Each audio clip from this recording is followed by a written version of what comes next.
பல்லடத்தில் 100 நாள் வேலை திட்டத்திற்கு நிதி வழங்காத ஒன்றிய அரசை கண்டித்து திமுக சார்பில் கண்டன ஆர்ப்பாட்டம் நடைபெற்றது. ஆர்ப்பாட்டத்தில் கலந்து கொண்ட பெண்கள் ஒன்றிய அரசிற்கு எதிராக முழக்கங்களை எழுப்பினர். தமிழ்நாட்டில் ஊராட்சிகளில் நடைபெறும் 100 நாள் வேலை திட்டத்திற்கு கடந்த 4 மாதங்களுக்கு மேலாக மத்திய அரசு நிதி வழங்காமல் அலைக்கழித்து வருகிறது. ஏறக்குறைய 4034 கோடி ரூபாய் நிதி தமிழ்நாட்டுக்கு வராததால் அதன் மூலம் பயனடைந்து வந்த பெண்களின் வாழ்வாதாரம் பெரிதும் பாதிப்புக்குள்ளாகி உள்ளது. இந்த நிலையில் உடனடியாக ஒன்றிய அரசு 100 நாள் வேலை திட்டத்திற்கு நிதி வழங்க வேண்டும் என திமுக சார்பில் பல்லடம் மேற்கு ஒன்றியம் சார்பில் கண்டன ஆர்ப்பாட்டம் நடைபெற்றது. இதில் 100க்கும் மேற்பட்ட பெண்கள் கலந்து கொண்டு திருடாதே திருடாதே சம்பளக் காசை திருடாதே என பாஜக அரசுக்கு எதிராக கோஷங்களை எழுப்பினர்.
பல்லடம் ஒன்றியத்தில் 20 ஊராட்சிகள் உள்ளது.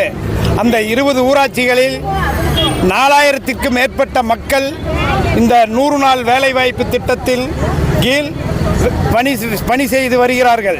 அவர்கள் ஊதியத்தை 6 மாதங்களாக பிடித்து வைத்து மோடி அரசு துன்புறுத்துகிறது.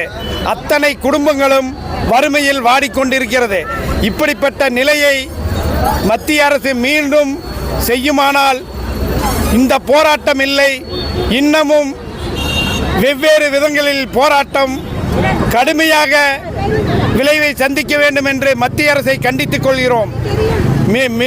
மேலும் இந்த மாதிரி ஏழை மக்களை வாழ வைக்கத்தான் அரசு, ஆனால் அந்த ஏழை மக்களுடைய பணத்தை பிடுங்குவது அரசின் வேலையா? இப்படிப்பட்ட இந்த ஊழல்களை மத்திய அரசு நிறுத்திக் கொள்ளவில்லை என்றால் மேலும் கடுமையான விளைவுகளை சந்திக்க நேரிடும் என்று இந்த பேட்டியின் மூலம் தெரிவித்துக் கொள்கிறேன். நன்றி, வணக்கம்.